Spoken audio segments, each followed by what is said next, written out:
إن هذا الإنجاز أختصره في آية كريمة. فبعد أعوذ بالله من الشيطان الرجيم، بسم الله الرحمن الرحيم: وأنزلنا الحديد فيه بأس شديد ومنافع للناس. صدق الله العظيم. إن المتأمل لهذه الآية، اسمحوا لي أن أشرح بثلاثة مراحل في هذه الآية الكريمة.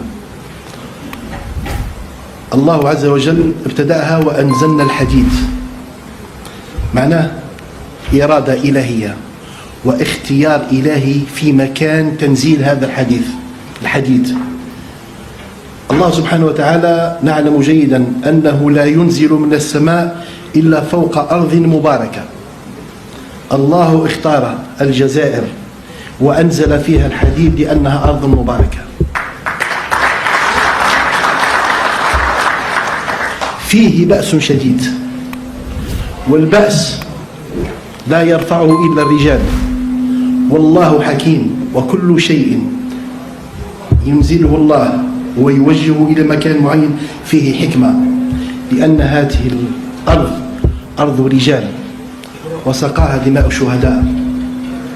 لم يكن عبثا أن الله سبحانه وتعالى أنزل الحديد في الجزائر ورزق أهل واختار رجال الجزائر ليدينوا الحديد، لأنه كما يعرف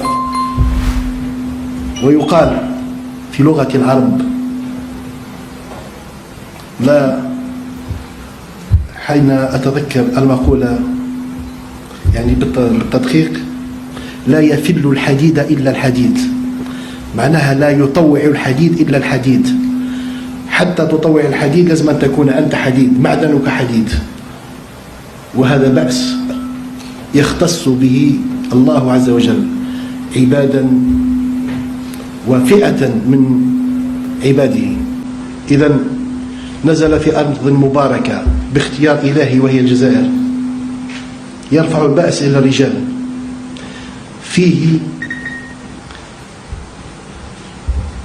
بأس شديد ومنافع للناس.